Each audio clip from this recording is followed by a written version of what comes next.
નમસ્કાર વિદ્યાર્થી મિત્રો, હું છું ઝાલા જયેન્દ્ર અને તમે જોઈ રહ્યા છો ગુજરાતી એજ્યુકેશન. વિદ્યાર્થી મિત્રો, આજે હું તમને ધોરણ 8 વિષય વિજ્ઞાન પ્રથમ સત્ર અસાઇનમેન્ટ સોલ્યુશન 2024નું કરાવવા જઈ રહ્યો છું. વિદ્યાર્થી મિત્રો, અગાઉના વિડીયોમાં આપણે પ્રશ્ન 1 જોઈ ચૂક્યા છીએ. આજે હું તમને પ્રશ્ન 1નો બ એટલે કે વ્યાખ્યા આપો સમજાવવા જઈ રહ્યો છું. વિદ્યાર્થી મિત્રો, તો જોઈએ પ્રકરણ 1. એમાં પહેલું ખાતર. તો વનસ્પતિના તંદુરસ્ત વિકાસ માટે પોષક દ્રવ્ય સ્વરૂપે જે પદાર્થોને ઉમેરવામાં આવે છે તેને ખાતર કહે છે. નંબર 2 નિંદણ.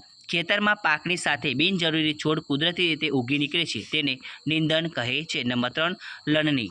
તો પૂર્ણ પરિપક્વ થયેલ પાકને કાપવાની ક્રિયાને લણણી કહે છે. નંબર 4 સિંચાઈ. તો સમયાંતરે ખેતરમાં પાકને પાણી પૂરું પાડવાની ક્રિયાને સિંચાઈ કહે છે. હવે પ્રકરણ 2. પહેલું સૂક્ષ્મજીવો. જેને આપણે નરી આંખે જોઈ શકતા નથી તેને સૂક્ષ્મજીવો કહે છે.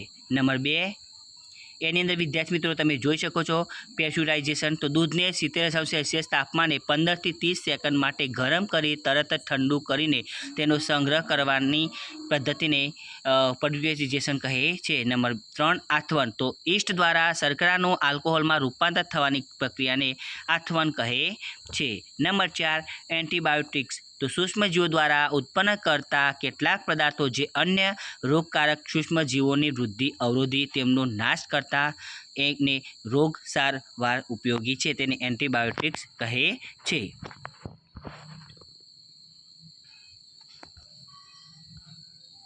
હવે પ્રકરણ 3 અને 4 એની જોઈએ વિદ્યાર્થી મિત્રો.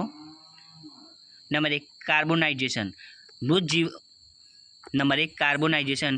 તો મૃત વનસ્પતિના કોલસામાં રૂપાંતર થવાની ધીમી ક્રિયાને કાર્બોનાઇઝેશન કહે છે. નંબર 2 અશ્મિભર્તન. સજીવોના મૃતદેહોના અવશેષોમાંથી મળતા પુનઃ અપ્રાપ્ય સંસાધનોને અશ્મિભર્તન કહે છે. નંબર 3 દહન. જે રાસાયણિક પ્રક્રિયા દરમિયાન પદાર્થ ઓક્સિજન સાથે પ્રક્રિયા કરી ઉર્જા ઉત્પન્ન કરે છે તેને દહન કહે છે. નંબર 4 જ્વલનબિંદુ. પદાર્થ નીચેનામાં નંબર 4 જ્વલનબિંદુ. પદાર્થ નીચેમાં નીચે તાપમાને પદાર્થ સળગે છે તે તાપમાને પદાર્થનું જ્વલનબિંદુ કહે છે. હવે પ્રકરણ 6 અને 7 જોઈએ વિદ્યાર્થી મિત્રો. એની અંદર અભયારણ્ય. પ્રાણીઓ અને તેમના નિવાસ ખલેલની સુરક્ષિત હોય તેવા વિસ્તારને અભયારણ્ય કહે છે. નંબર 2 જૈવ વિવિધતા.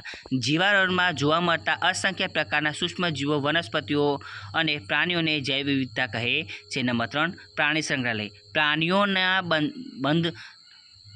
નંબર 3 પ્રાણી સંગ્રહાલય.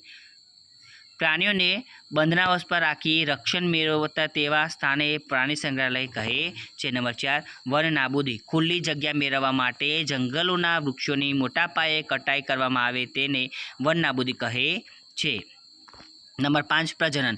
પોતાના જેવા જ નવા બાળ સજીવનું નિર્માણ કરવાની ક્રિયાને પ્રજનન કહે છે. હવે આગળ જોઈએ નંબર 6 ફલન. લિંગિક પ્રજનનમાં શુક્રકોષનું અને અંડકોષનું જોડાણની ક્રિયાને ફલન કહે છે. નંબર 7 અલિંગી પ્રજનન. પ્રજનન એક જ પિતૃ સંકળાયેલો હોય અને પ્રજનન કોષના નિર્માણ વગર સંતતિના નિર્માણને અલિંગી પ્રજનન કહે છે. તો વિદ્યાર્થી મિત્રો, તમને મારી આ વિડીયો પસંદ આવ્યો હોય તો વિડીયોને લાઇક કરો, કમેન્ટ કરો, શેર કરો અને સબસ્ક્રાઈબ જરૂર કરો. ધન્યવાદ.